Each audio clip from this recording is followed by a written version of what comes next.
Broadcasting from deep behind enemy lines in the occupied territory of the Socialist Republic of California. Your host, former California State Assemblyman and Governor candidate, Tim Donnelly.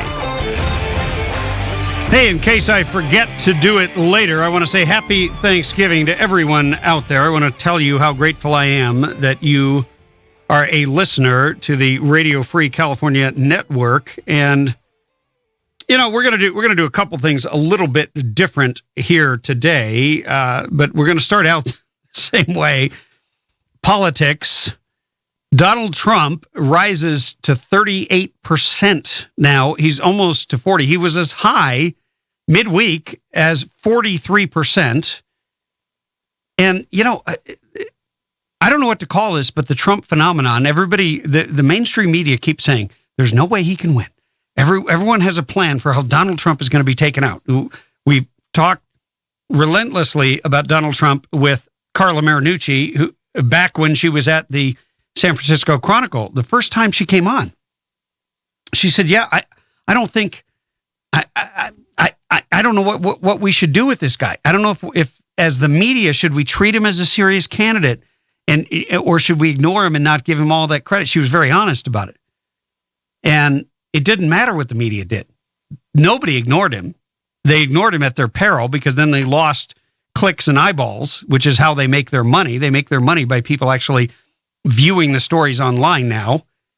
And Donald Trump, doesn't matter what he does, doesn't matter what he says.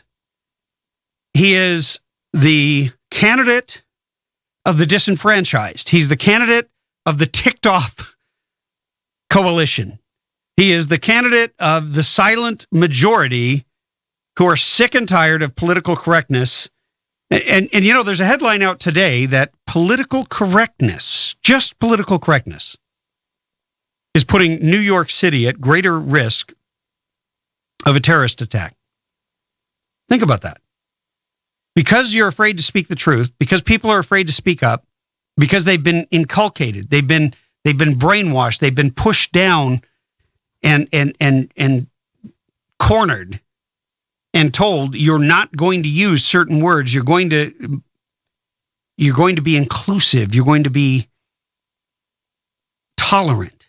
Well, you know what? You can be tolerant, you can be inclusive without shutting off your brain. Your brain is wired. Our brains are hardwired to detect danger.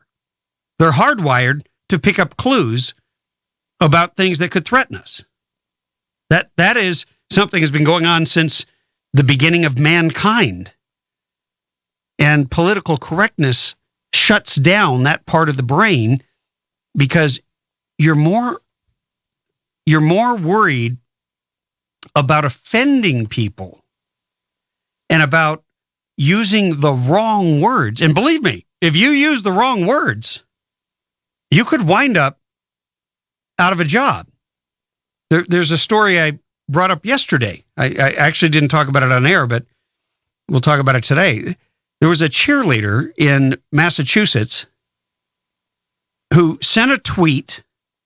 I think she copied the mayor on it in this little town called Revere. And she made a comment that no wonder the mayor got elected by only 10% of the population because 90% were illegally present. That was it. They kicked her off. She was the captain of the cheerleading squad. They kicked her off. All for speaking her mind, for making a political statement. They said that what she said was racist. Well, what she said was political. I don't see how it could be construed as racist, but regardless, freedom of speech, just like the Second Amendment. So the First Amendment is under assault like never before in our history. And you begin to understand this Trump phenomenon, why so many Americans are rallying around a guy who sometimes might remind you of Rodney Dangerfield in I forget the name of the movie now, But he was always the guy that was just out there. He was the ugly American. He was the guy who said everything. He offended everybody, and he didn't care. And that's Donald Trump.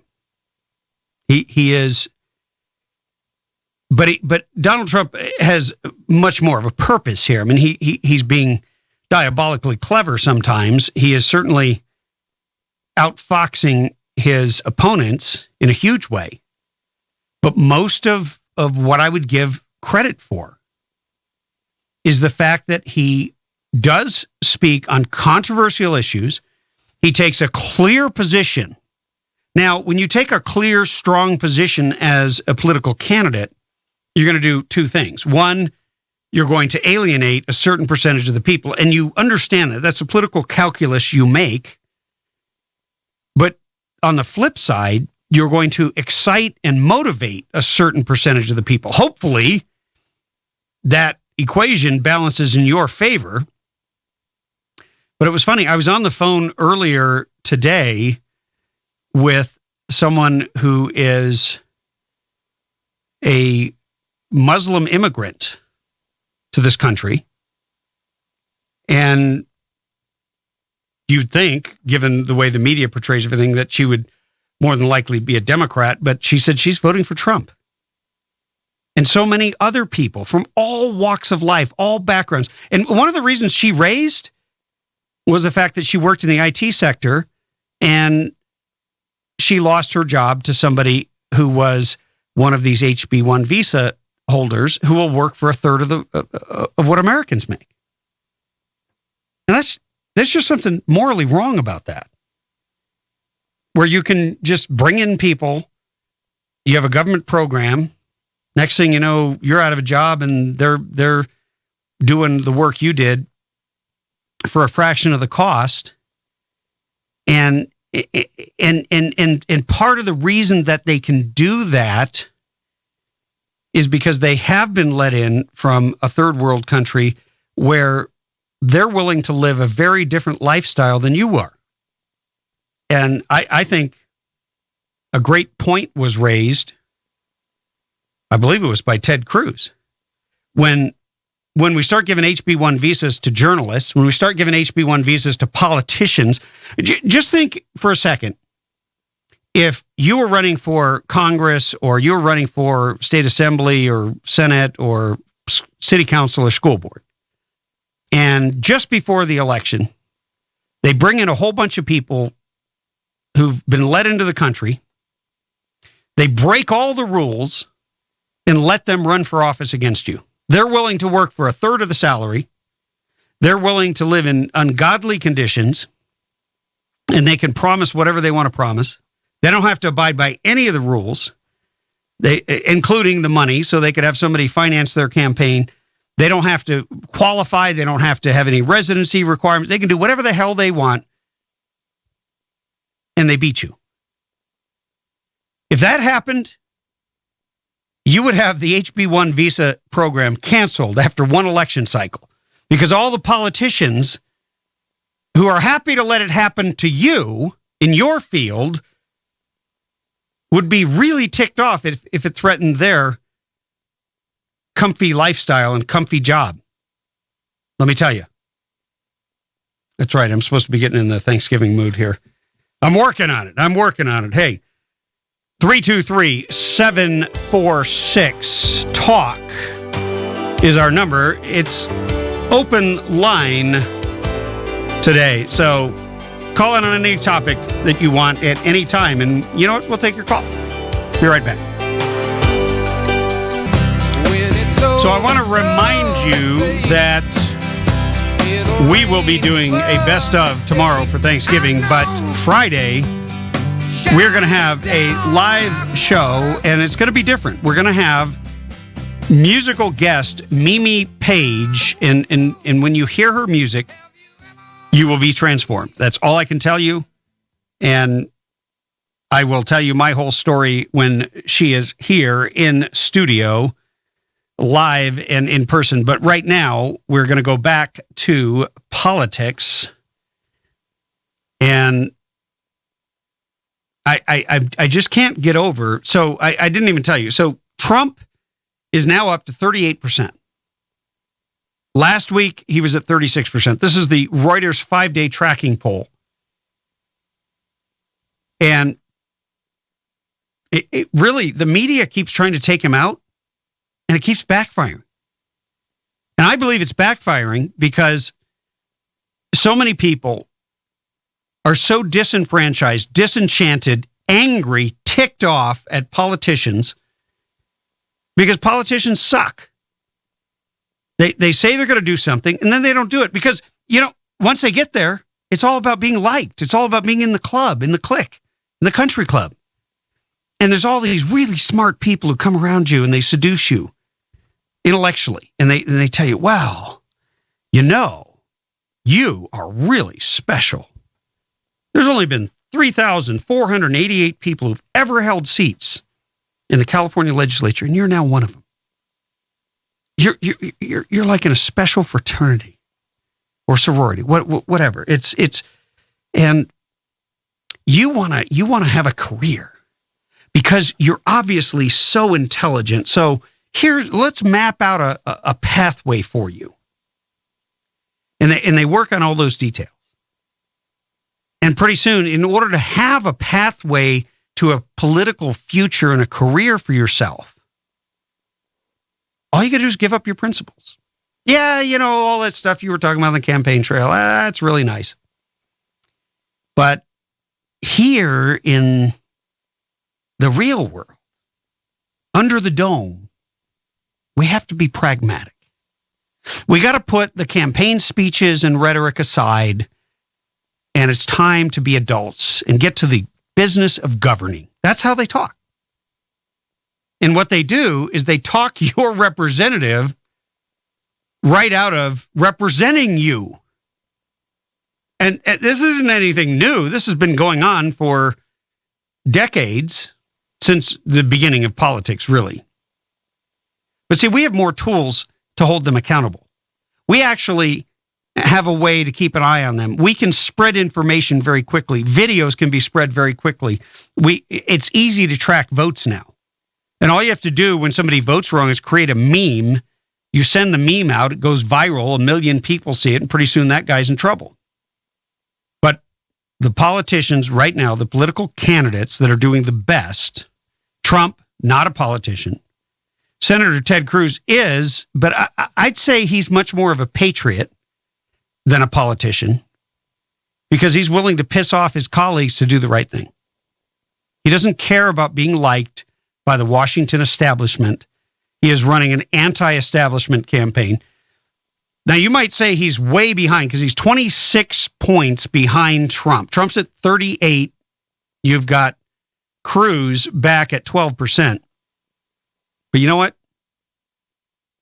It doesn't really matter. If anything happens to Trump, Cruz is into first place, and that's all that matters on Election Day. And there's a long time between now and then. But of particular note, this is the first time that Senator Ted Cruz has passed up Dr. Ben Carson for second place in this poll. And only by 1/10 of a point. Cruz has gained ground, but Carson has slowly lost support. He's watched his support diminish. He's watched it crumble. 12 days ago, Carson was at 20%. Remember, coming out of the debates. But something happened. He wasn't quite presidential. He was too laid back. And there were a couple of questions that he was asked during the debate. They were substantive, policy-oriented questions. They were good questions. About one in particular was about whether or not he would bail out the banks. And he went off on some long-winded tangent that had nothing to do with what he was being asked, and he never answered the question. And he never understood the issue. That's what was clear. That's what came across, and that's deadly, especially when you have so many other choices. And of course, you had Senator Marco Rubio, who I consider to be an enigma. This guy is up and down, and every time I talk to a conservative, they'll tell me, and I was in a room full of what I thought were conservatives, but when they asked the question, Rubio got more votes than Trump, and so I have a feeling it wasn't as conservative as I thought. Because real conservatives, they might love Marco Rubio. He is incredibly articulate. He is one of the few candidates that can sound Reagan-esque at times, who sounds presidential at times. But then there's that dirty little detail about him being one of the Gang of Eight, who was willing to foist a full-blown amnesty against the American people. I'm not going to say on the American people. It's against the wishes of the American people. And that's one of those litmus test issues you don't survive as a presidential candidate, in my estimation. Now, there are times and there are ways that the establishment can buy their way past the more conservative candidates and then foist an amnesty supporter on us, or you get a stealth candidate like George W. Bush, who initially is against amnesty, and then all of a sudden he has his come to Jesus moment after he wins re-election and is starting his second 4-year term, when he sticks the knife in the back of the American people and starts to twist it. So I don't see Marco Rubio going anywhere. His support is flat at like 8%. So what's really strange is there's this disconnect. You got all these people that I keep running into who are like, yes, I love Marco Rubio. And then he comes up with 8%. In the early states, you've got a real clear politics poll. This is a poll of polls. So they've aggregated a number of the existing polls, and they show Trump only up by 5% in Iowa. Cruz surging there. But in New Hampshire, South Carolina, and Florida, Trump is trumping by 15%, 6%, and 14% respectively. And of course, states like Florida and Ohio are going to be some of the most significant states. We know that from the initial Bush election against Al Gore, the inconvenient liar, who was also a really poor loser in that, but it certainly tested the American public, and we shall see where this all goes. But it's looking good for Trump at this time. Iowa, 70 days away. We'll see. 323-746-TALK. If you want to talk, we'll take your calls when we get back. I am Tim Donnelly, your host, former California State Assemblyman and radio governor here in the state of California. I was reading on the break this ridiculous Twitter war between John Kasich, or Kasich, I'm not sure how to pronounce his name. He's from Ohio, so does it really matter? I have to ask. But presidential candidate Donald Trump visited Ohio on Monday, but not without Governor Kasich, also seeking the Republican presidential nomination, attacking him on Twitter. It began the day prior to Trump's rally with a blog post on Kasich's website entitled "Ohio Political Leaders to Trump." This is Kasich country.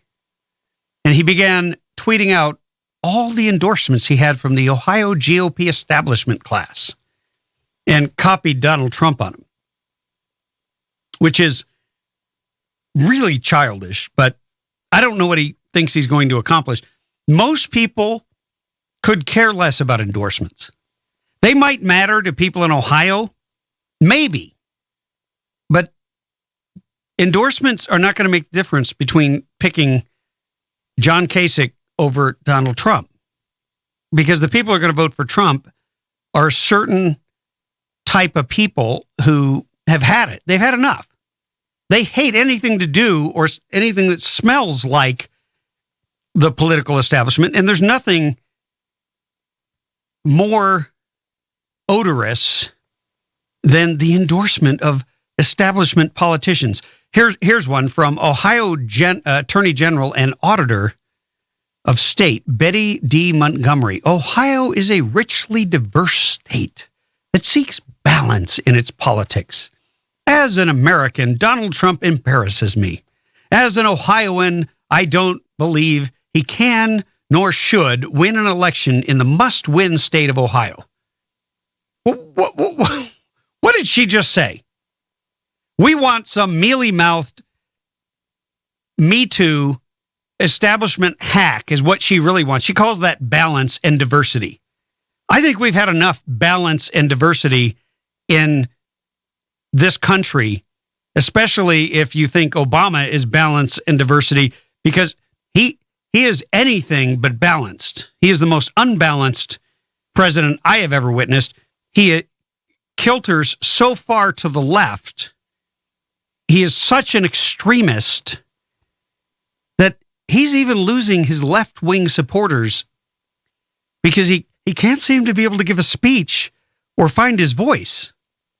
I've never seen anything like it. It's as if the guy has no ability to articulately or intelligently articulate the threat that we are facing right now. The threat that claimed the lives of hundreds of our European brothers and sisters in France, and also innocent civilians in a small African nation of Mali. And when something like that happens, people look to the president. I can tell you, when these things happen, we watch our ratings go up. People are tuning in. They want to hear some rational voice. They want to hear something. They want to understand what has happened and what they need to know. And if you tuned into President Obama, you didn't get that. And we played you clips yesterday of the guy. It was pathetic. Anyway, so I gave you Kasich here, who sent that endorsement out as a little meme. Donald Trump's response. Going to Ohio, home of one of the worst presidential candidates in history. Kasich, can't debate, loves Obamacare, dummy. Hey, you can say whatever you want about Donald Trump, but the guy knows how to tweet. So John Kasich writes back, Donald Trump does not, and does want a federal government religious database. Flip-flop Trump. Whatever. I don't even think anybody would understand what he was saying there. And then he puts, and in case you missed it, here's the video. Ohio veterans speak out against Donald Trump. And he puts up a YouTube, and he sends a whole bunch of those. And it's just pathetic. Because when you get to the bottom line, here's the bottom line. This is from Donald Trump as he's leaving Ohio. Just left Columbus rally of 14,000 people. A far bigger rally, far bigger crowd than I expected. Unbelievable evening, incredible spirit in the arena. I guarantee you that John Kasich has never spoken in front of 14,000 people unless somebody put a gun to their head and forced them to be there. Or they were a captive audience, but they didn't come out to hear him. Anyway, I'm going to go to the phones momentarily. Hey, welcome to the show.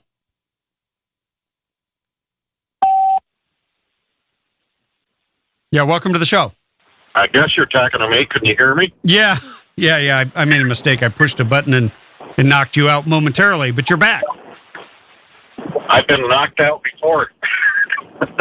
Well. This is Paul from Newberry Springs. Paul, welcome to the show. Thanks. Yeah, I call in about once a week. I could call in every day, but thought I'd give somebody else a chance. Anyway, yeah, you're exactly right about America is tired of the same old politicians, and I hear a lot of other people in the position you're in saying the same thing. And, I think it would be not only good for the country, but show some people exactly how tired we are of it if Trump did become president. And of the people, Republicans who are running right now, I will vote for any one of them over any Democrat who's running right now. So, I mean, even Jeb Bush, who I disagree with on a couple of things, he would be better than what's on the other side. Yeah. Well, I don't know. I don't know that I agree with you on Jeb Bush. Because you gotta tell me one single policy difference that Jeb Bush has that is different from the positions that Hillary holds. I think Hillary's more conservative than Jeb Bush. Really? Okay. Yeah. Well, and I think she's a better liar, and yeah. she is somebody that would, well, once again, we know what we're getting with her. She is absolutely sold out. She wants a full-blown amnesty. She wants to take away your guns. She wants basically to turn this country and transform it in similar ways to Obama, but so does Jeb Bush. The only difference is Jeb Bush comes from a family that people recognize as Republican. That's it. Yeah, he does. I really don't think he's the guy.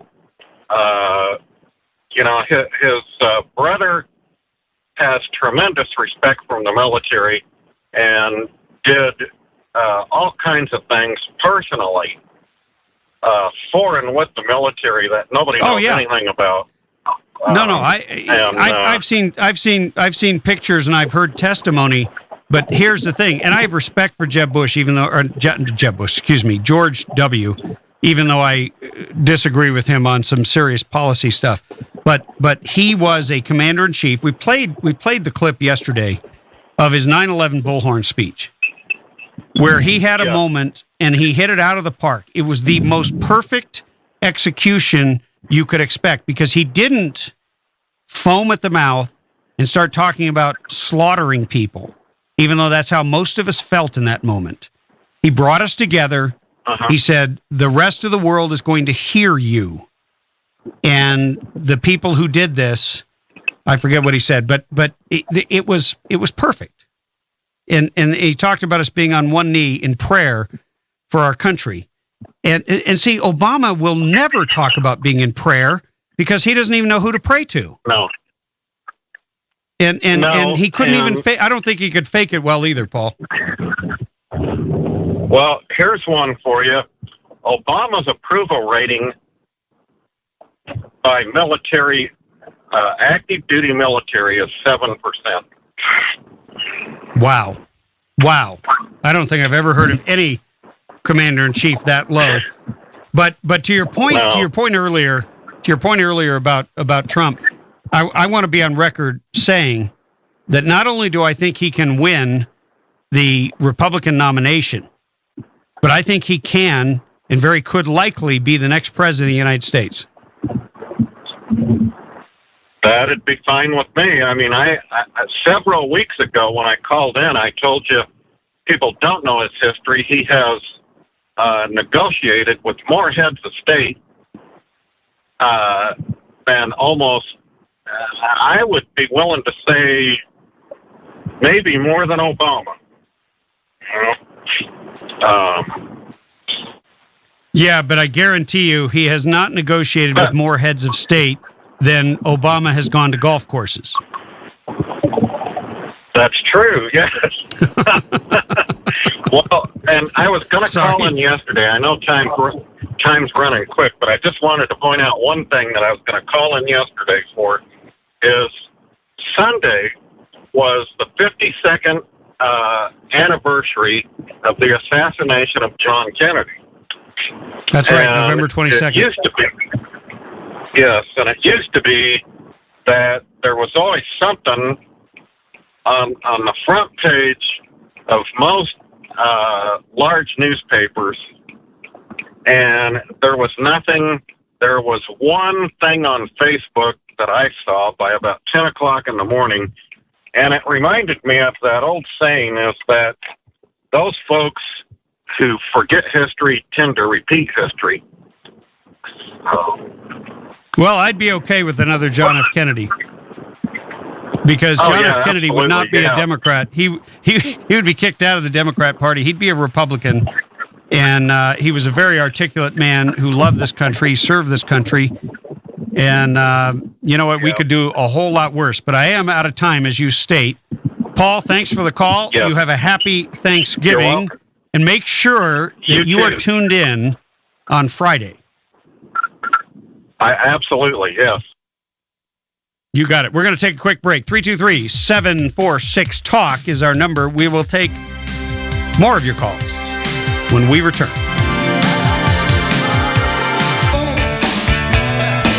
Gotta love a little Bruce Springsteen now and then. We're going to try something a little different next hour. Who knows? Maybe it works, maybe it flops. We'll have to see. It's up to you. Everything is riding on you. But I thought it might be nice to have an hour of gratitude, or at least as long as we can get callers who are willing to say what they're thankful for. When I was a kid, and I know this is a tradition in many families, but we would eat dinner at about 3 o'clock. And most of the time, I remember being outside playing some kind of sport that we pulled together with neighborhood kids. And we usually played in the street because that was the only place we could play unless we wanted to go a long, long way to some kind of a ball field or empty lot.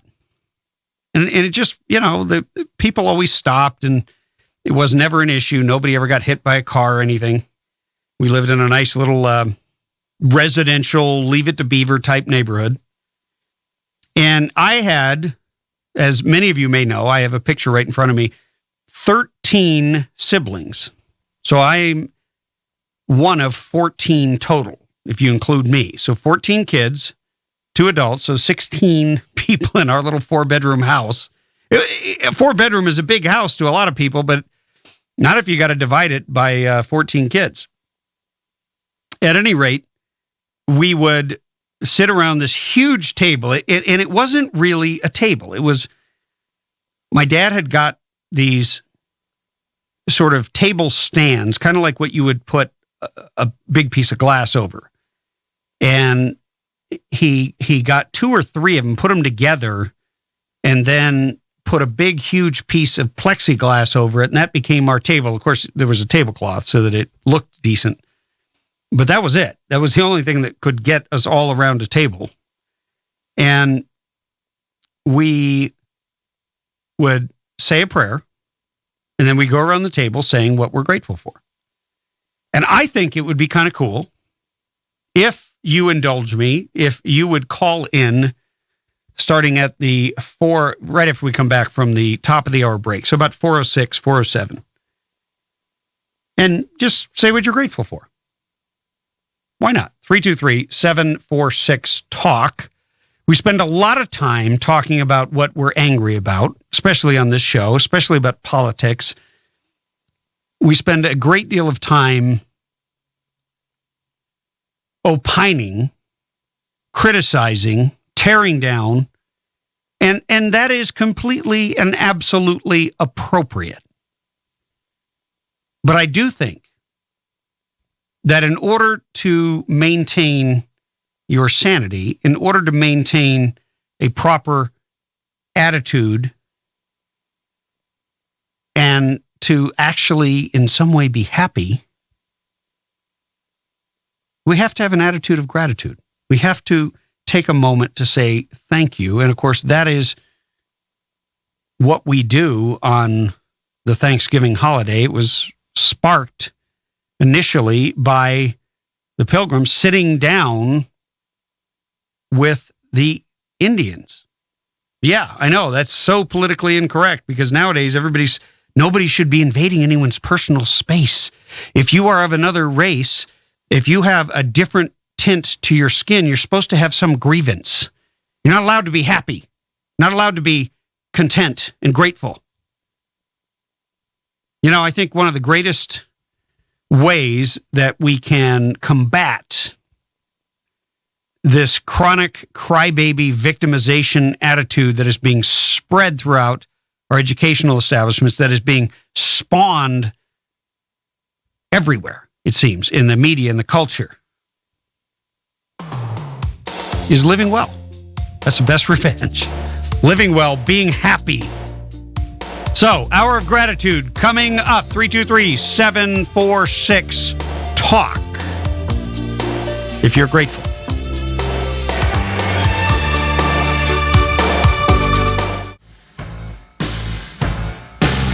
If I have not yet wished you a happy Thanksgiving, given that is coming up tomorrow, I want to make sure that I do that. Today, we're going to try something different. Not an hour of rage, which we definitely are far overdue for, but an hour of gratitude. What are you grateful for? And you know what? If you want to share any kind of a unique Thanksgiving tradition that your family does that you think maybe nobody else does or not many people, we will take your calls. 323-746-TALK. That's 323-746-8255 for those of you who are navigating traffic. And if you're at home and you want to Skype, you can Skype us at Talk Radio 960. I will start out because I am grateful for having family and friends. That is my number one gratitude point. I have a loving wife, 5 great sons, all of whom are happy, healthy, employed, moving toward something in their life. I am grateful, number 2, for living in a free country, and grateful to those men and women, the brave men and women who volunteer to defend this country and our freedom. And I'm grateful, number 3, for the bounties of freedom. My life is whatever I choose to make it. You don't have that luxury in most countries. Now, we can complain all we want about how the government's an obstacle and the government gets in the way, but we're still free to get up in the morning, go where we want, even though they'd like to track us with a little black box in our car so they can charge us more for gas. We also have the freedom to protest that and oppose it and demand accountability and to push back and fight against things we don't like in government. Even if they don't listen to us and don't represent us, we do occasionally win one. But my life is that which I choose to make. I think back to the year 2005, and I knew that the writing was on the wall for my manufacturing business. And I had two directions to go. I was planning to go to Las Vegas to a conference of mutual fund managers. I wanted to get into the mutual fund business, and I had a list of people I wanted to meet, and I'm a terrible planner, and it turned out I had already committed to go to the Minuteman Project on April 1st, and this conference was happening at the same time. Of course, the border was just past Tombstone, Arizona, and Las Vegas is a long, long way away. I couldn't go to both. And I felt compelled to go to the border, and 5 years after that, I wound up being elected to office. So you never know where you're going to wind up. But we're going to go to the phones and find out what you're grateful for. Hey, first name and city. Hold on a second. at the mercy of this incredibly slow system at times. Hey, first name and city. Yeah, Dennis, Pinion Hills, California. Hey, Dennis, how are you? I'm very thankful today, and a happy Thanksgiving to you and your family. Thank you. And what are you grateful for? I'm very thankful for basically the same things you're thankful for. You got a good family, healthy grandkids, successful kids, got my health, live in the greatest country in the world, even though it's not the same one I grew up in. I have hope that it'll get better, and who could ask for anything more, as they say? Well, what would you, if you wanted one more thing, what would it be?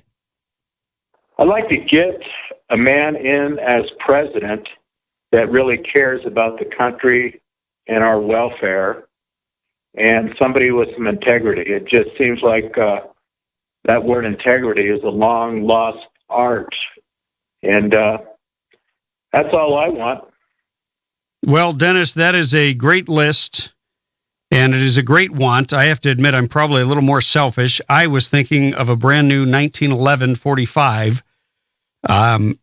It's a pipe dream that there might be one under the Christmas tree, but well, I would definitely. I can one up on you on that. First of all, the winning lottery ticket and the Porsche 911 would be nice. No, I love the fact that you said a man that cares about this country who has integrity, because I think that would change the course and the direction that we are currently on. And the one thing that's great about America is it is eminently fixable, always, because we can always change direction much more quickly than other countries. Well, we always have hope that way, and that's what the human condition should be all about. Hope, getting up the next day, and tackling something better. Well, Dennis, very well said. Happy Thanksgiving to you and yours. What are you going to do? You got any special traditions? Well, usually we just all go over to my daughter's house in Oak Hills, and she puts out a big spread. They do it up real well, and all the grandkids and the kids and everyone congregates over there, and the friends, and it's not far from me. 30 minutes away, and it works out nice. Don't have to navigate the freeways. So, isn't it funny?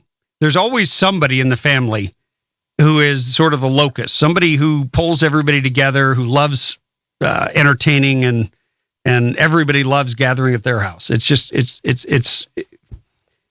I've been fascinated by that, watching families and having been invited.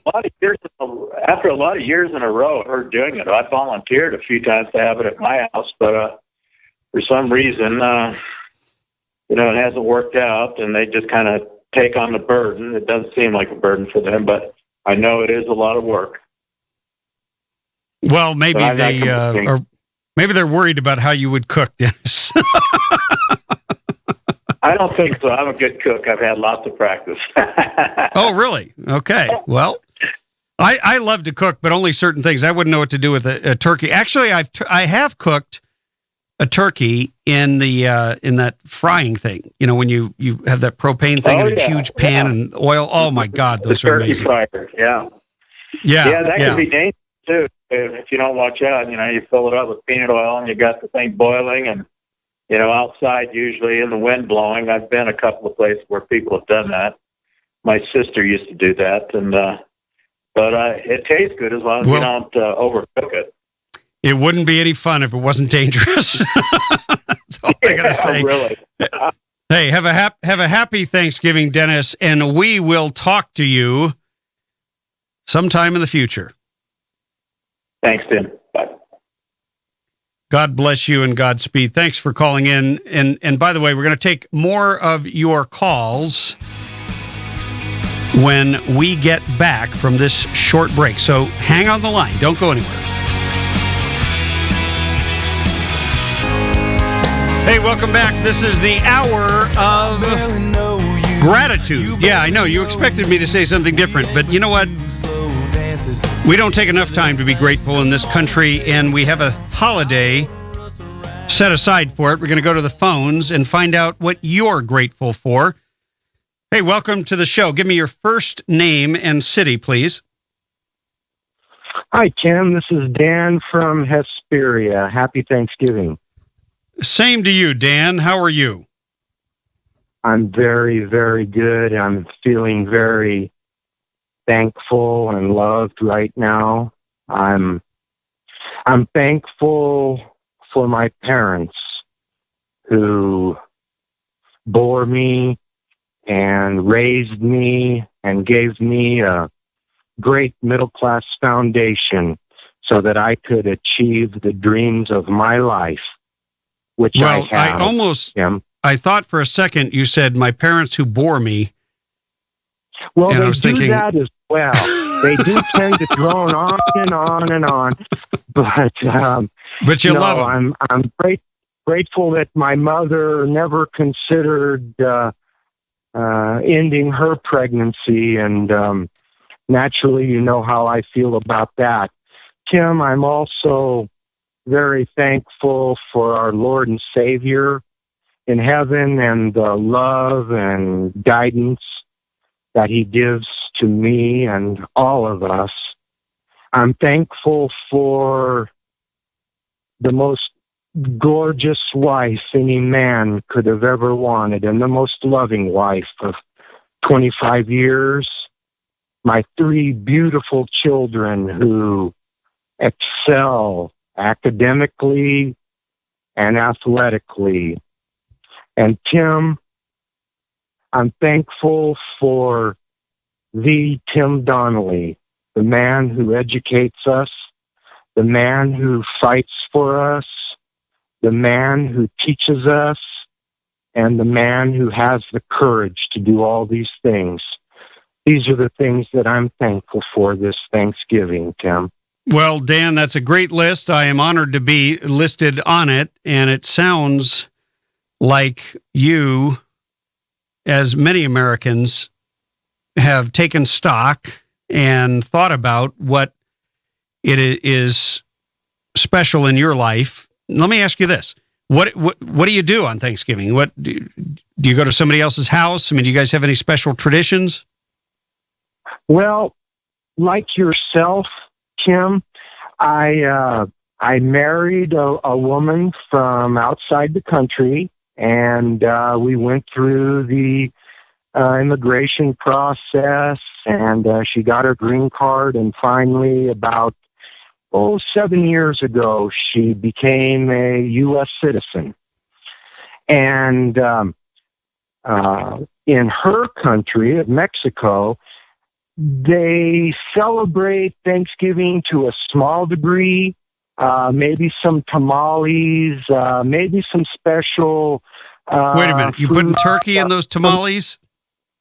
Come on, you got to help me out here. Tamales are delicious. Okay. She wasn't used to the Thanksgiving holiday or the traditions.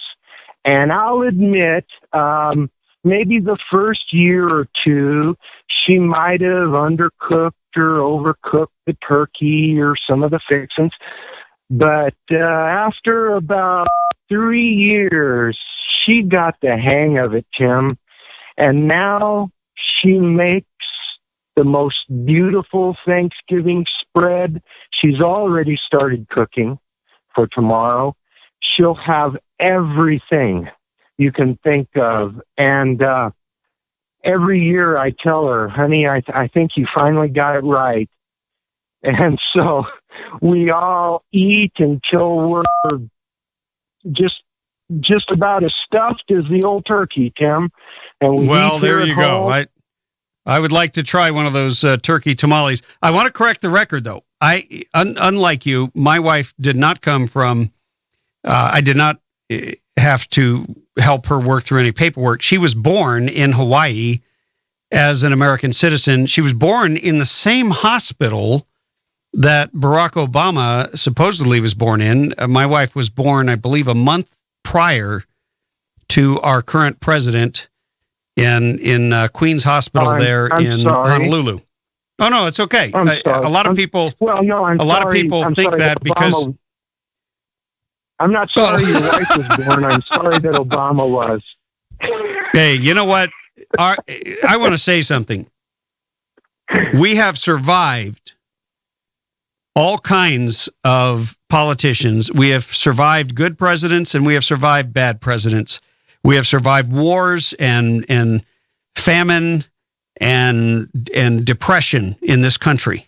And we will survive Barack Hussein Obama, and he will go down in history. He will go down in infamy when the history books are finally written. But Dan, I'm trying to keep it positive and happy-go-lucky. I want to thank you for calling in and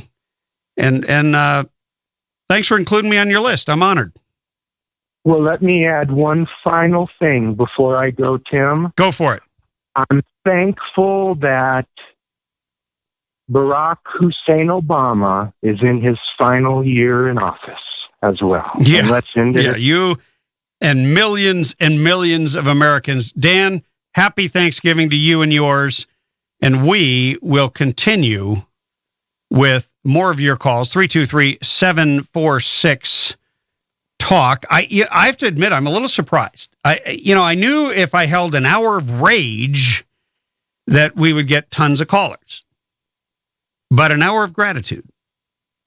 I tip my hat to the Radio Free California network audience because you have impressed me. I figured maybe I might get one call if I was lucky and then would have to go back to ranting and raving. But so far, you have saved me from the necessity of so doing. So if you want to call in and you want to express what you're grateful for, if you want to share an unusual Thanksgiving tradition, I'm always fascinated because when it comes to traditions, when it comes to holidays, oh my God, you get the family together and then that's a recipe right there for conflict. And you have these people who at one time were kids and there was the mom and the mom handled everything and now they're kids and they're trying to do what the mom did.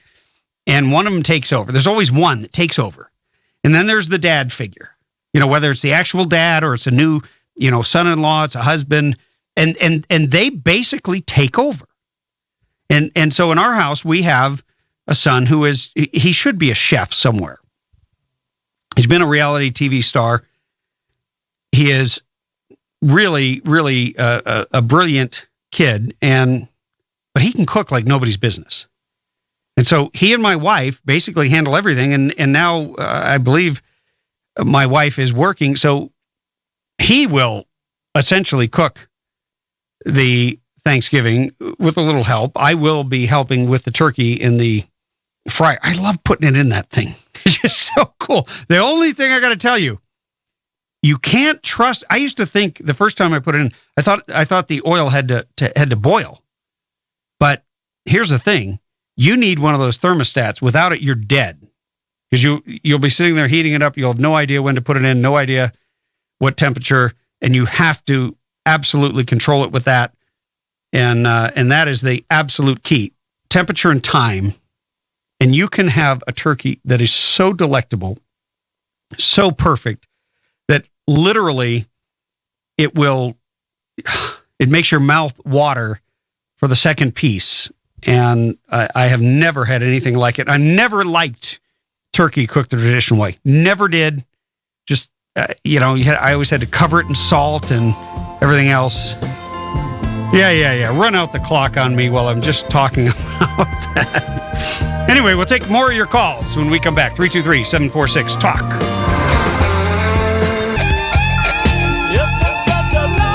Welcome back to the show on the day before Thanksgiving. We are doing something a little bit different. We're having an hour of not rage. We're having an hour of gratitude. in honor of Thanksgiving, in honor of all of our blessings. I mean, you got to admit it. We can complain about a whole lot, but we are indeed a blessed people here living in the United States. You look at all these other countries. I can't think of a single country that I would want to live in. Now, I'm not saying there aren't some good countries out there, but when you take into account all the different factors, it's the only place I'd like to live. I would like to visit some other countries. I'll admit that. But when it comes down to home sweet home for me, it's right here in the good old US of A. And so I'm asking you, what are you grateful for?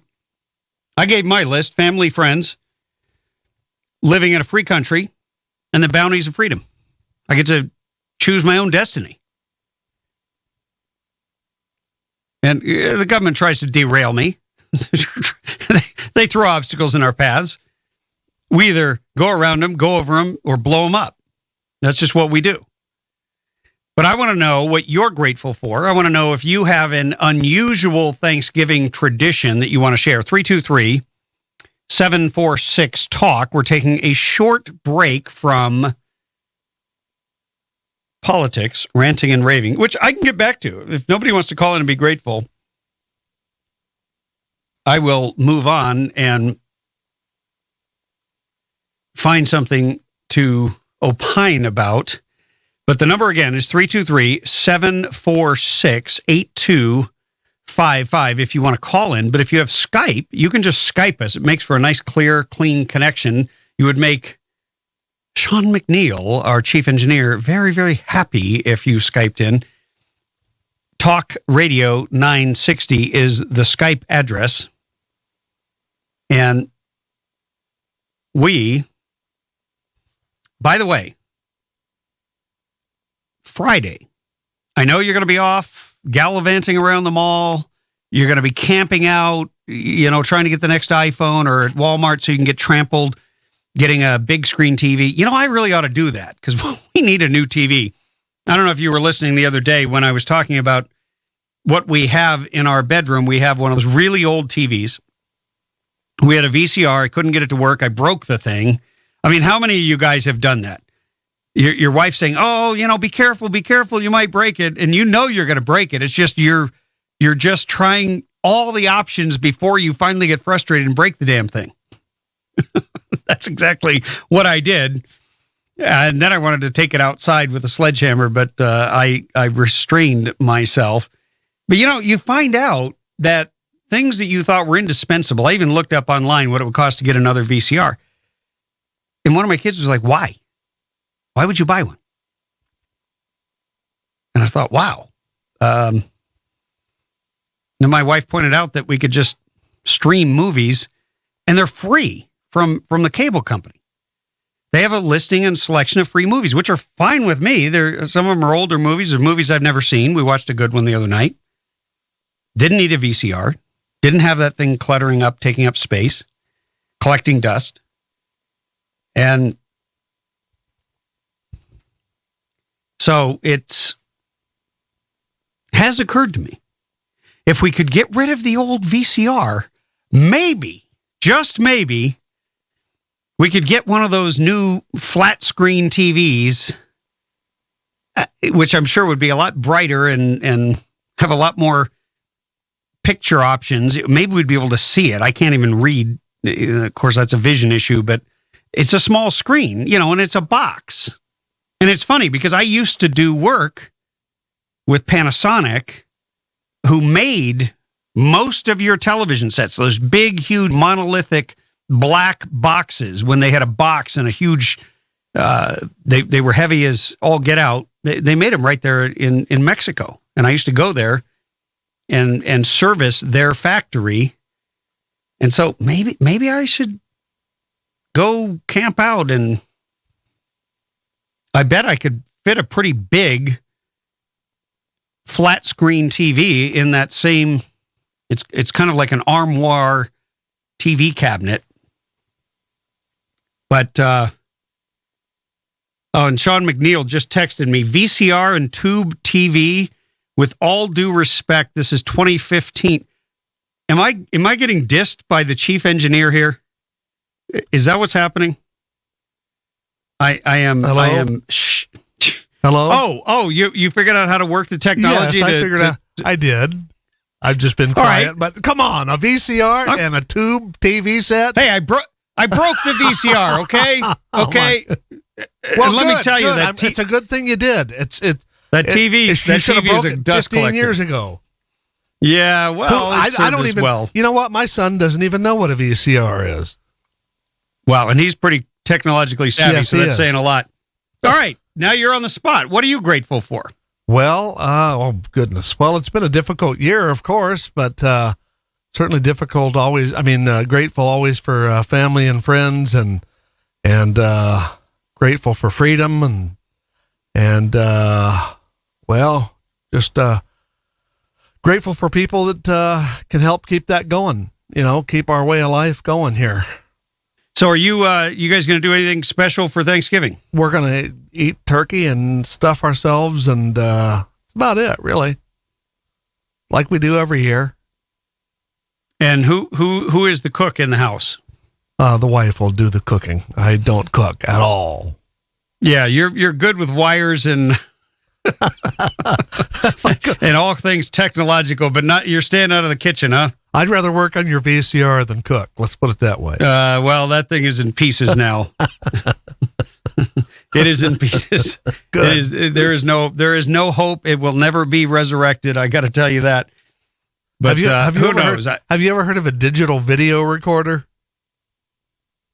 I've heard of those things, and I know the cable company. What it does is it records. It comes in, and instead of going on a tape, it records to a hard drive, and then you play it back, and there's no tape. No tape, no disc, no nothing. You don't have. Yeah. Well, what happens when it fills up? You just get a bigger one, or erase some of the shows that you don't like. You don't have a laser disc player, too, do you? No. I remember those things, though. How about the Betamax machine? No. We have a PS3 downstairs, and that thing I've learned how to use that. That's an incredible device. You can play video games, you can play movies, you can stream Netflix. I mean, right. Now there's something that you could get you back, get you into this century. Right. But see, that one, everybody congregates around that one because that's where the heat is in the house, because we heat the house with a wood-burning stove, and it's right there in the living room. Right, I see. So, that's where the kids and their friends are automatically going to go. So if we want to watch something different, and I had rented some movies, they're discs. On what? On I went to Redbox. Come on. Oh, okay. No, I went to Redbox. Blu-ray. I'm with you it got here. Blu-ray there too? No. DVD. Because that thing won't take Blu-ray. But yeah, just plain old DVD. Okay, well, at least you can play a DVD. That's okay. Nothing wrong with that. Yeah, but hey, I don't know. You always see these deals where people get TVs for $50. You got to be there. You got to be there real early Friday morning to get that deal. Yeah, and then you risk getting trampled, huh? That's true. You may be trampled to death at the Walmart. Hey, by the way, if you're out there and you're one of these people that tracks all these things and you know where there's a really good deal on a flat screen TV, let me know. 323-746-TALK, and I'll be grateful. But if you're grateful, we're going to do one more segment. If you'll call in, if you won't, we're going to switch topics. The number when we come back is 323-746-TALK, 323-746-8255. And by the way, I am grateful for you, Sean McNeil, and all the amazing work you do to keep this show going. And I'm grateful for you for all your efforts in keeping this country going. All right, enough being nice. Yeah, we can't do that. We'll be right back. We may be starting something here. Yeah. Hey, welcome back to the Hour of Gratitude. We're going to go straight to the phones and take your calls. Give me your first name and city, please. You're on air. First name and city. Oh, okay. My name is Jerry. I'm from Adelanto. Hi, Jerry. So what are you grateful what for? What I'm grateful for is earlier this year, back in March, I had major back surgery to get rid of some back pain. And it worked. The pain is 100% gone. Oh, nice. There's a monkey off your back. Literally, they left enough hardware in there. I don't need a monkey. Yeah. Well, certainly. I mean, your back controls everything you do, so that must be a real blessing. What are you going to do for Thanksgiving? Well, I went from I'm going to go down to Chino to my stepdaughters, and we're going to have Thanksgiving dinner there together. I'm taking a lot of it myself. I'm making the turkey and stuff myself. So. Wow. Okay. And, all right. Do you guys do anything unusual? Not really. I've been invited to a couple of other dinners, but I probably won't take them up on that. But I'm looking forward to it. And all right. Basically, what I'm happy with is I'm basically pain-free. Well, we will be grateful with you. Jerry, you have a happy Thanksgiving. You too, Tim. Thanks a lot. Bye now. Take care. Going to take another call here. Hey, welcome to the show. Give me your first name and city. Doreen, Victorville. Hi, Doreen. How are you? I'm fine, thanks. I'm grateful for this country and all the liberties that we enjoy, and for all the men and women who have sacrificed so that we can have those liberties. And I met you at the Victorville Women's Republican Club, and I told you about going to Flight 93 Memorial. And wow. I knew you were a good man because when you hugged me, you had tears in your eyes. And I thank you for the work you do. Thank you, Doreen. When I think back to that moment when it became real for me, when I could no longer sit on the sidelines and talk about things, but had to get into action, engage, as I say, inform, educate, and engage, was when I put myself in Todd Beamer's shoes. And they all knew. But they did what they did anyway, and they saved our capital. Of course, I wouldn't have minded if that had... Don't go there. With this hour of gratitude. This is hour of... Come on, I'm going to keep you on the path here. But look, when I put myself in Todd Beamer's shoes, though, it wasn't like I would if I was watching an action movie and I would put myself in the place of the hero.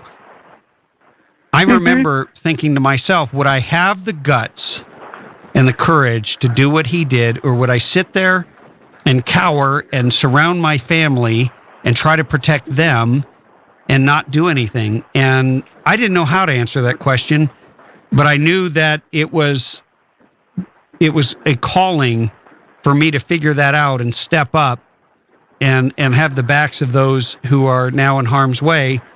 And I think a lot of people are beginning to feel a call now that they see so many of our liberties threatened. And I'm grateful for people who are willing to step up in every capacity. I am too. My husband was in the Air Force for 42 years. My son-in-law is still on active duty, and my daughter put in 32 years, and the other daughter put in 6 years. So we're a military family, and we know thank you for your service and your sacrifice. The military people make. The military make lots of sacrifices people never know about. And I would ask every American to be grateful for them and their dedication. And their families. And their families that go through a lot with them. Yeah. Absolutely. Well, Doreen, do you do anything? What do you guys do on Thanksgiving? Do anything special? We usually try to watch Planes, Trains, and Automobiles. Oh my gosh, I love that movie. It's so funny. And I'm not even going to say it. I'm not even going to say it. I'm not going to say that I have it on VCR, okay? Because Sean will come on and make fun of me again. But that I've got movie... it's very I gotta watch funny, that. and it has a really gotta nice watch ending. that. Yeah, it's fun. Yeah, that you know what? That's a Have a good happy assignment. I Thanksgiving. think I'm going to watch that. I'm going to watch that tomorrow. Okay. Yeah, don't you love that? Okay, gonna do I think that. we will too. People train runs out of Stubbville. This is a hog train. Bye. All right, Doreen. Thank you for your call. Have a happy Thanksgiving, and thank you for your kind words, and thank you for listening. Thanks. Bye. And also for the tremendous sacrifice that your family has personally made to this country. I mean, wow. And Sean, was that you trying to be an actor? Were you playing a part there? Yeah, I said people train runs out of Stubbville.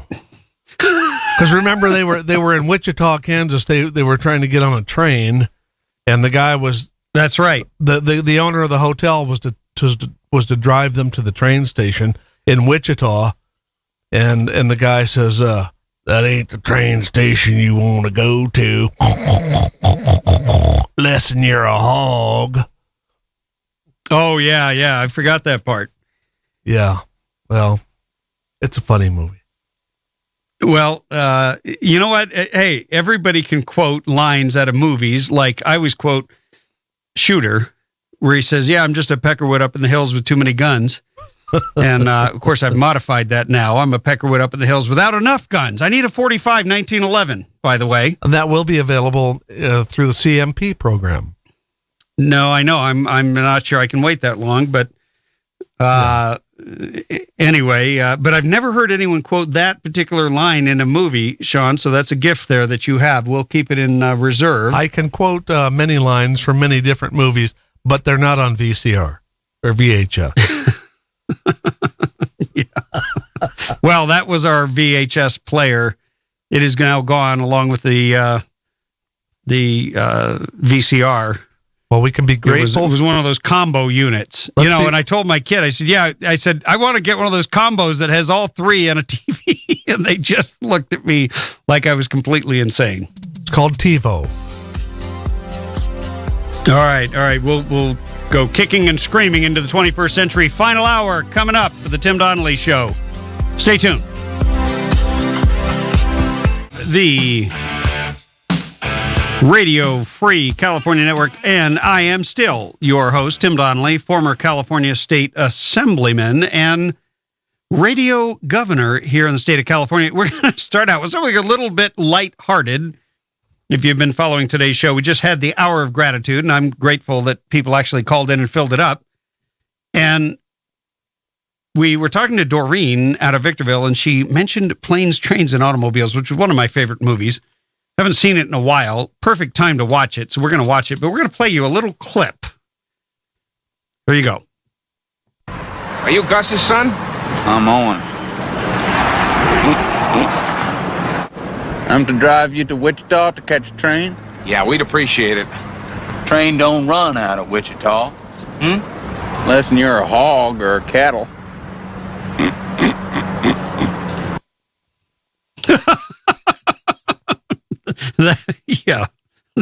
That was pretty good. That is not something I would have quoted from any movie, anywhere, at any time. Thank you, Chief Engineer Sean McNeil. Now we're going to move on to a little more dignified clip.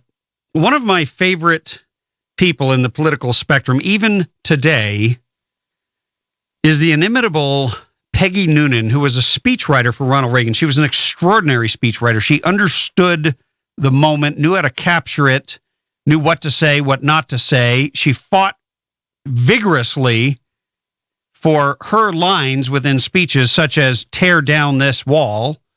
And she knew how to seize the moment and make it count, and how to help the president bring people together. You know, I've been a big fan of Peggy Noonan for a long time. I always have. I've read a lot of her books, and as I've always been told my whole life she was Ronald Reagan's favorite speechwriter, and I love her writing, and I'm very excited to let you know that Peggy Noonan is coming to town December 1st, a signing and speaking event at the World Affairs Council of Philadelphia at 5:30 p.m., Marriott Courtyard, downtown Philadelphia on Juniper Street, and she joins us live here on Talk Radio 1210 WPHT. Miss Noonan, how are you? Hello, Rich. Please call me Peggy, and I am fine, and thank you for having me on your show. Well, listen, it's an honor. It really is, and I'm so excited about your new book, The Time of Our Lives, Collected Writings. And you're a great writer, and your columns, I read them every week.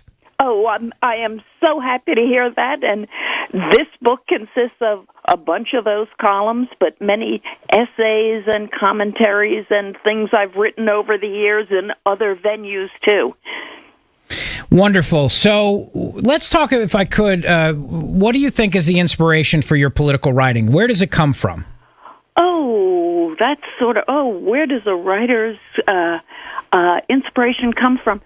I think writers at their best are trying to see things clearly and tell the truth in a way that is clear. That is what they're trying to do within the human limits that we all have. You know, you can't always see clearly, and what you think is true may turn out to be wrong. You know, I was thinking about this, too, from the perspective of Ronald Reagan being one of my heroes, and his speeches, and so inspirational and so motivational, and the way he was able to easily break it down for people, Peggy Noonan, in terms of we're right, they're wrong, we're good, they're bad, and also inspire people in the face of great evil. And I compare that to what's happening right now with the rhetoric coming from this president and how toned down it is, even to the point of sounding like a college professor lecturing us versus a leader rallying people towards a cause we should all be fighting for. Yeah, I know what you mean. It seems kind of confusing. There is a chapter that I've got in the book that is about how presidents speak to us. And I would, if for anyone who's interested in that subject, I'd sort of recommend take a look at that little chapter. It seems to me Mr. Obama has been a very uncertain trumpet, and his attitude towards us, I think in the days since Paris and news conferences and such, has been a bit defensive and peevish, sometimes a little condescending, and that's a strange array of traits for a president to be displaying during a crisis when people just want to hear, come on, this is what we have to do, this is why we have to do it, and we can do it. Yeah, it's that motivation, right? The inspiration factor, and getting people to feel better about the future. And it just seems as if the president is so doom and gloom all the time versus Reagan, who was so optimistic. Well, the funny thing about, people ask always about Reagan because the farther we get from his era, the more people become convinced, I think, that he was the last unambiguously successful American president. So they think about his era, try to figure out what worked, and they talk about policy, history, etc. But one of the things people always say to me is, Reagan seemed optimistic and that was his power. And I say, you know what? I disagree with you. Reagan wasn't optimistic. Reagan was confident. He was confident in himself, in the American people, and in the governmental arrangement we had built over 200 years to handle any amount of stress. Because you could look at him and see his confidence, it allowed you, members of the public, to feel optimistic. Somebody who can do the job is in charge, and you know what? We can do it with him. You've had an amazing career. Journalism, of course, the Reagan White House as Ronald Reagan's favorite speechwriter, the political arena, your weekly columns in the Wall Street Journal, which I love to read, Peggy Noonan. You look at journalism today, the state that it's in. Is it fair that people like myself and others who are I'd say on the conservative side of the spectrum, often criticize the mainstream media as being biased and having an agenda?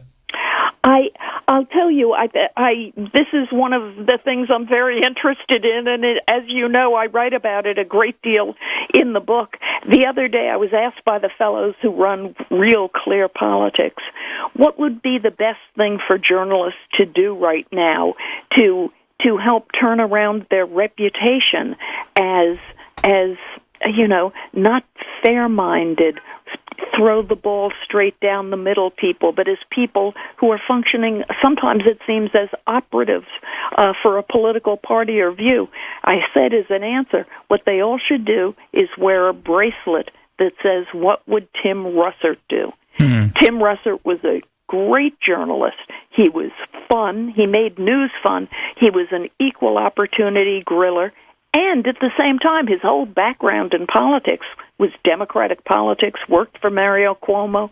So he'd been a political operative, but that allowed him to understand the views and the case of those who didn't see it the way he saw it. And he thought when he became a journalist, his job, he thought, was in part to be fair to those people who didn't agree with him, and fair towards those, equally grilling towards those who did share his suppositions. So if they would just think of that, just be fair. Just be fair. Well said. Time of Our Lives is the book, collected writings by Peggy Noonan, and Peggy will be in town. You can see her in person December 1st, a speaking and signing event at the World Affairs Council of Philadelphia, 5:30 p.m., Marriott Courtyard, downtown Philadelphia, 21 North Juniper Street. Peggy, I do want to know your sense of where the Republican race stands today, if I could. Oh, my gosh, the Republican race is an astounding thing. I would not have guessed, and most of the people I know with long experience in politics and journalism would not have guessed, that if you add together the numbers, state by state and nationally, of Mr. Carson and Mr. Trump and Carly Fiorina, add those numbers together, you have more than half the Republican base saying, we want somebody from the outside. That's just amazing. So, I don't know where this thing is going. The only prediction I'm confident of is this one's going to be long. This is not one of those years where the nomination's going to be all wrapped up in a bow by March or April. I don't think that's happening. This thing actually could go to the convention. Do you think that part of Trump's allure with the voters and part of what makes him so popular is the fact that he's so willing to take on the media and unwilling to back down and apologize and when they call him out on things or they beat him up? I look at that as saying he's the embodiment of everything we've always talked about, in the sense of he's going to take it to the media versus trying to recalculate and recalibrate his message to what the media wants to hear. Well, I think what gave him his rise like a rocket was that in his announcement speech, he more or less said, my campaign is one that is against illegal immigration.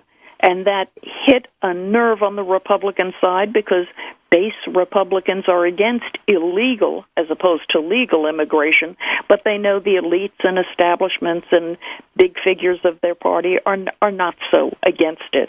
So he hit right into a nerve and into an underserved part of the base. Beyond that, I think people are either amused by or tickled by or slightly irritated by his extraordinary pronouncements and the sort of the unusual way he runs. But I think essentially his power comes from his stand against illegal immigration. Peggy Noonan, last question for you. What's exactly. the favorite I couldn't agree thing you've more. ever written in your life? That's Peggy Noonan. We'll bring you the rest of that interview when we get back from this break.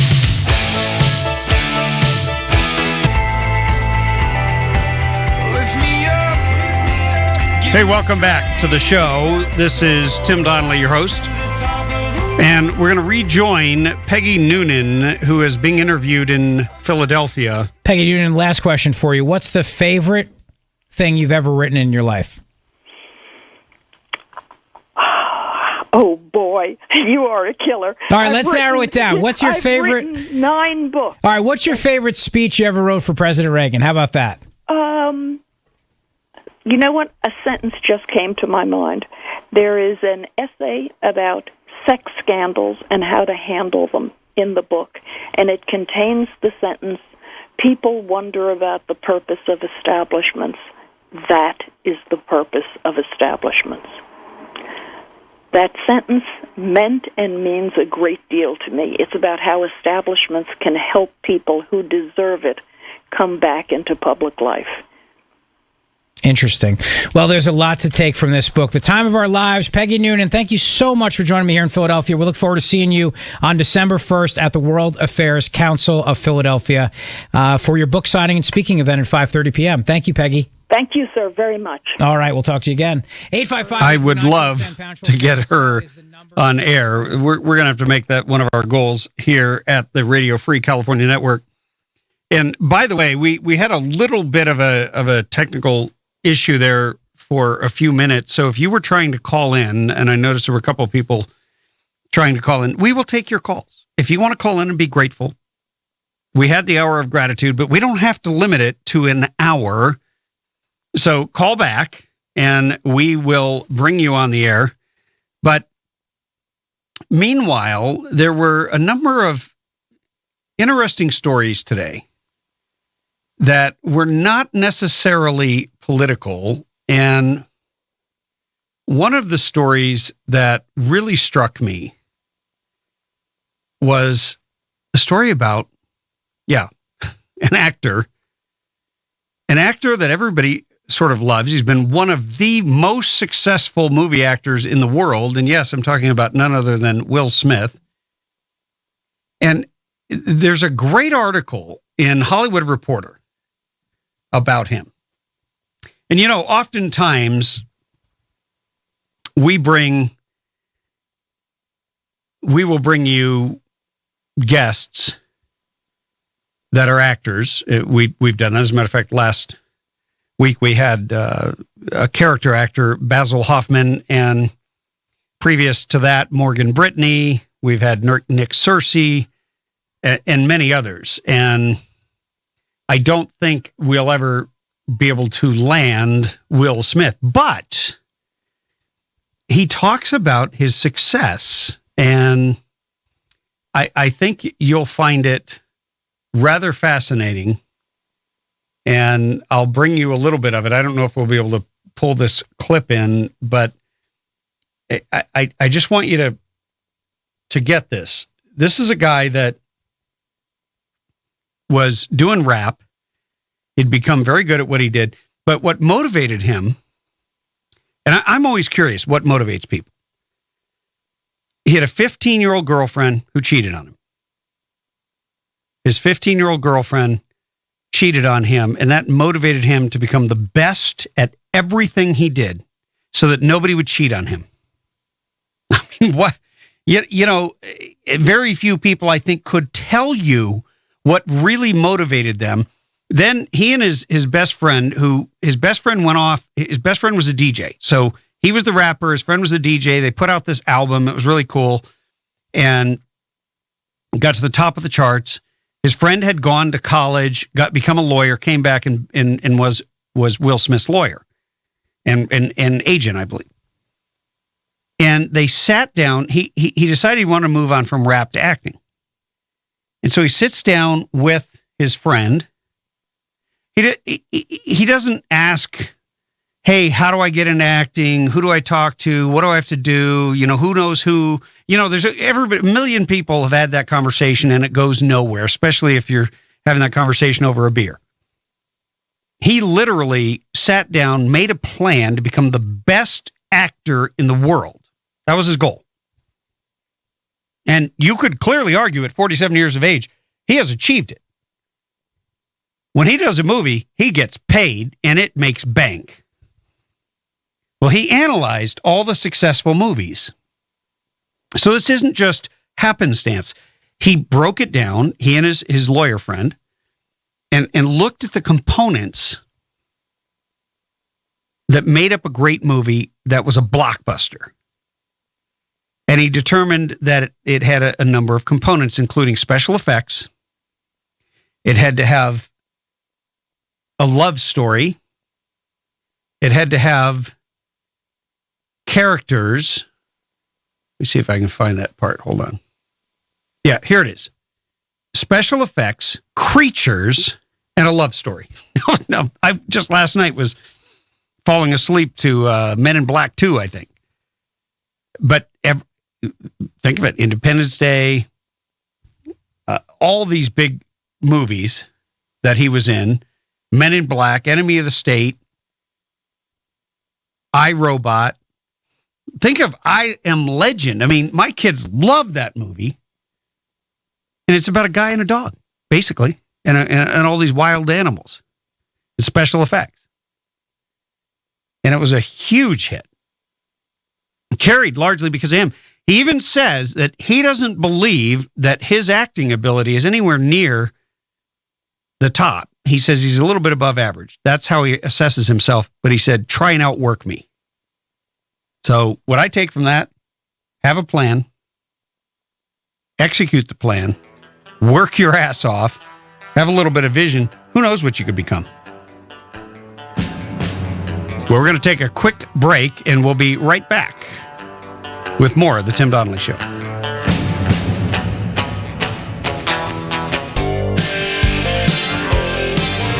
Okay, we are back here at the Radio Free California Network going into the Thanksgiving holiday. One of my favorites, and obviously one of yours, we had the Hour of Gratitude, and I am grateful to have so many grateful people who called in, and happy that I live in the greatest country on the face of the earth. Happy for my family and friends, and for the freedom to be whatever you want to be. And I was just reading you an interview, and we're going to get this clip because he sat down, and Will Smith doesn't do this, and gave some terrific insights into how he became Will Smith. His work ethic is impressive, and he is going to be he's in a new movie out called Concussion. And as you just heard in the news break, and it's focused on concussions and head trauma from the NFL, from playing professional football. And as they stated in the news break, I believe it was, oh, geez, what was his name? I want to say Regis Philbin, but I don't think so. I think it was, well, anyway, it was a famous guy on TV who played football, and it turns out that he had this issue that comes up in this movie, this encephalopathy. I can't even say it right, but it's basically brain damage, which results first in a concussion, but it's long-term trauma. And I'm sure the NFL was not happy to have this coming out. But you know what? The truth is the truth. You just got to deal with it. And the NFL is a business, and it's an industry just like any other industry, and it's going to have to take some kind of action. And that will result in protecting the players and or compensating players. That's just the way the world works. It's not the end of the world. It's not like the NFL is going to shut down. So anyway, if you are someone who wanted to call in during our Hour of Gratitude or for any reason, the number is 323-746-TALK. That's 323-746-8255. This will be one of your final chances before we go off for the Thanksgiving break. And by the way, Friday, special guest you will not want to miss. I've got musical guest Mimi Page coming live and in studio. She has some of the most amazing music I've ever heard. And believe me, it will touch you, even if you don't want it to. And I'll tell you that story on Friday.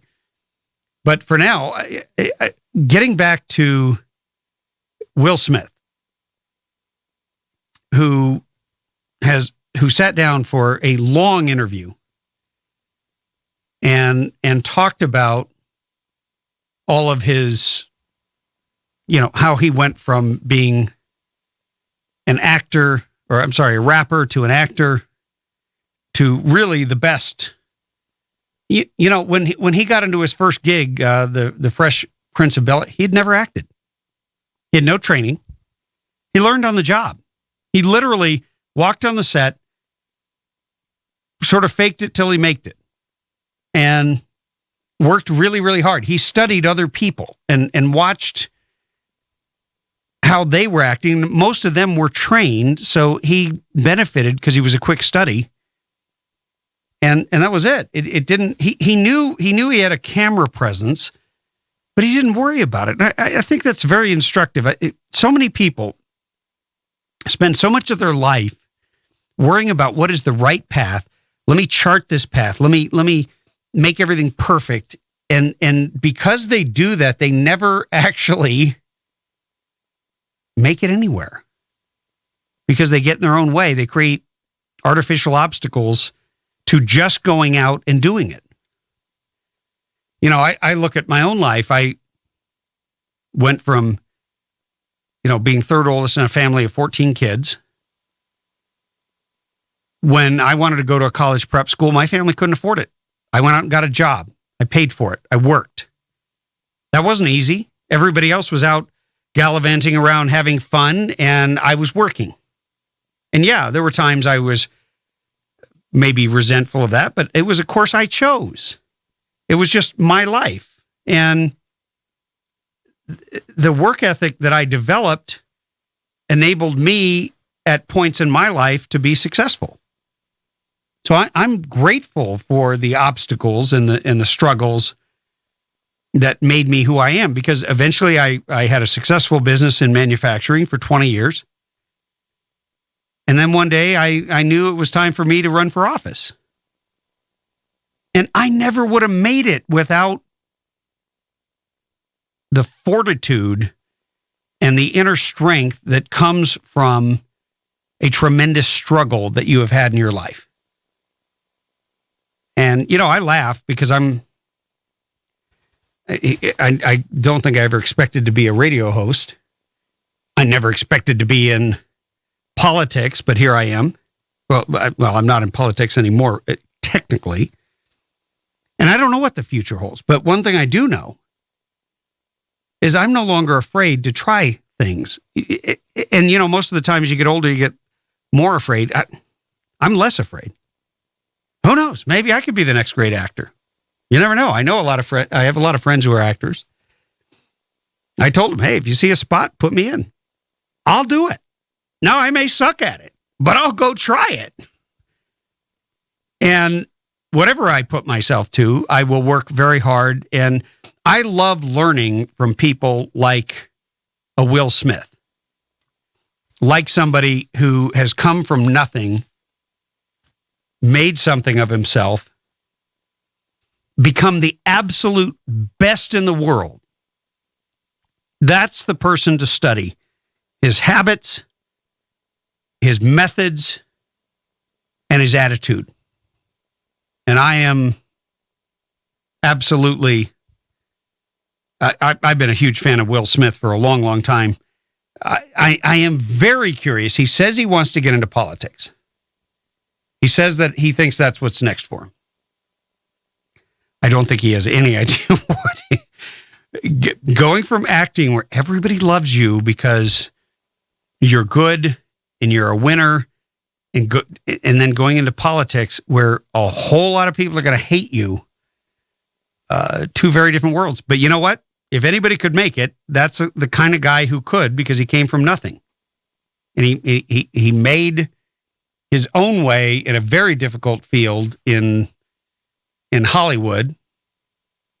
And he makes a comment in this interview that I thought was refreshing, because I don't know if you're like me, I'm sick and tired of hearing people whine about how bad everything is.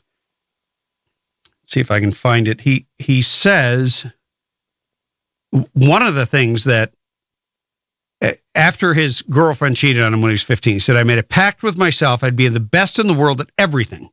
No one would ever cheat on me again. And the other thing that was important to him, his grandmother, whose approval he craved, he said there was a look of pride that my grandmother used to have when she would watch me perform. So for my entire career, I've yearned for that look. And he makes another comment in this interview where he says that he's grateful to live in the United States of America and says he can't think of any other place where a black man could be as successful as he has been, but where he himself, just literally he himself, here it is. He says, America is the only place on earth that I could exist. No other country on earth produces Will Smiths, you know? And then he says, if you look back historically of how black people have had it on the planet, America is elevating quite well based on the history of our people. Holy crap. A black man, a prominent black actor, just praised America. I don't know if he realizes that could hurt his future career. I don't think he cares. Probably doesn't need to make any more money, but he spoke the truth because it is the truth.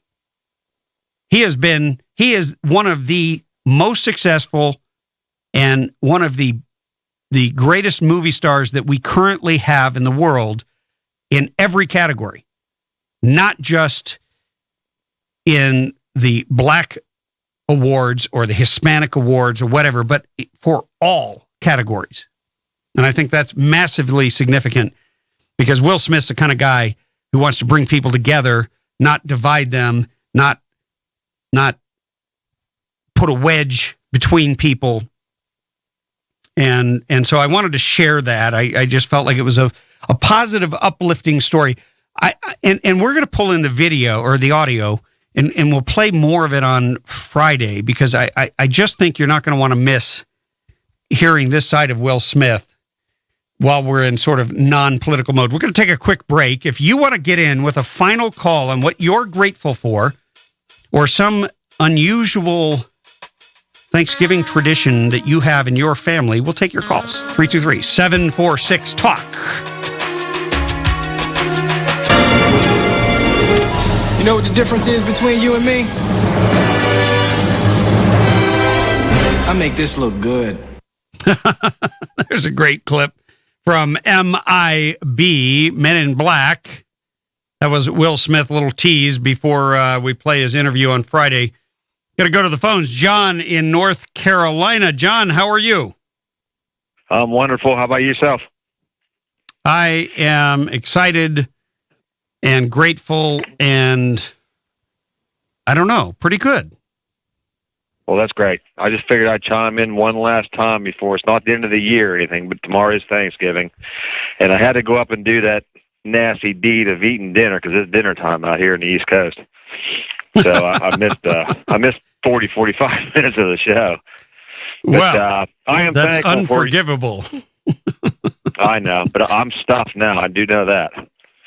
But I am thankful for talk radio and folks like yourself that give everybody a chance to vent and express our views and opposition to everything that's going on in the country.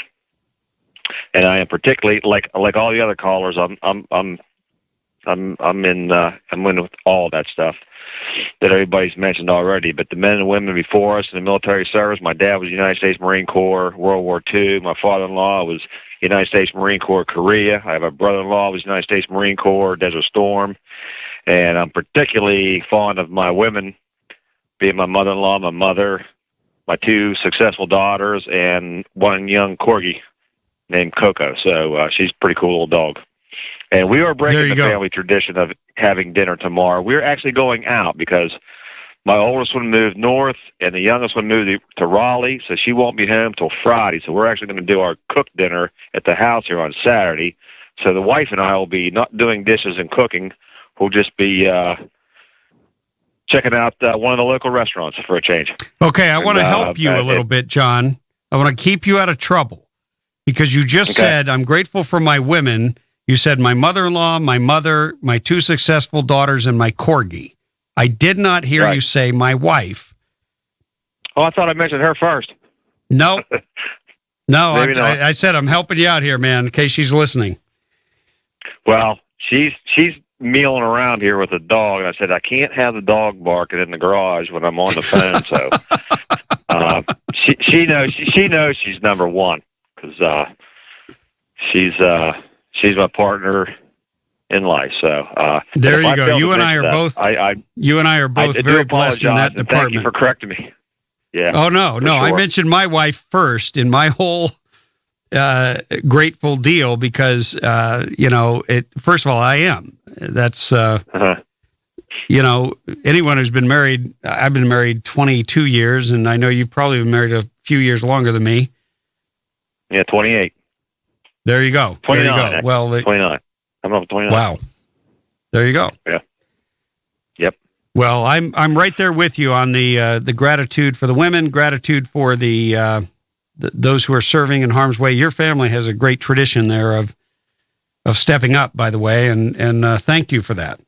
We do need to be grateful to those who have been willing to sacrifice so that we can enjoy the bounties of liberty and the freedom that you defended. Exactly. Well, keep up the good work. Enjoy your day off tomorrow. I'll be listening Friday for the music, and thanks for everything you do. Yeah. Well, you guys have a great Thanksgiving. And we will. The weather's supposed to be fantastic. About 70, it's sunny. The rain's gone. The cold's gone. It's going to be. Why do I feel like Victorville? Why do I feel like you're going to get some golf in? I might. Hey, let me tell you. Let me school you up on the weather. I wore a jacket in today, and it was brisk and windy and cloudy and probably 40 degrees here. Where I live up in the mountains, because some people consider this up the hill from sort of the rest of Southern California, but I'm up the hill from up the hill, and it was freezing and snow flurries overnight. Wow. Yeah, so California, it may be sunny, Southern California, but we do occasionally get massive snowfalls where I live in the mountains. There weren't any bikinis out this morning, huh? No, that was not anywhere in my vicinity, at the very least. But who knows? Maybe there's some tourists down in Newport Beach in Orange County or Malibu or something. Yeah, we have them here now. They think it's summertime. They're from Minnesota and Michigan and Canada, and they're out like it's a balmy 85-degree day. And I'm like you. I'm 2 or 3 T-shirts and a jacket and sweat. I grew up in Michigan, and for 4 months we didn't see the sun. The average temperature was 0.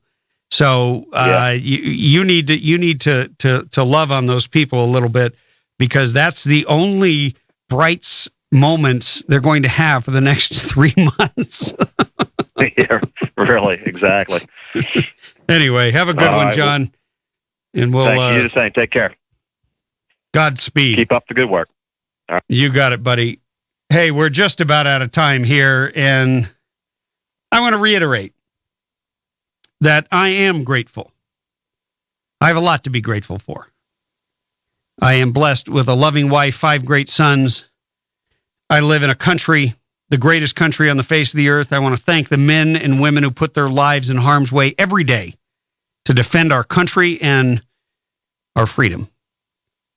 And I love that I can determine my own destiny because I live in a free society.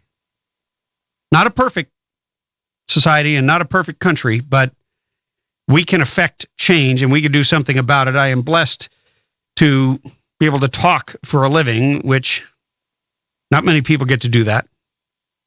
And I think it is critically important. So I want to wish every one of you a safe, a happy, and a blessed Thanksgiving. And we will return to the fight next week. But make sure that you tune in on Friday. You will be blessed with some amazing music from my good friend. Hey, I don't do this alone. Thanks to Sean McNeil, Chief Engineer, all of our sponsors, and you. God bless you. And Godspeed. Tim Donnelly Show out.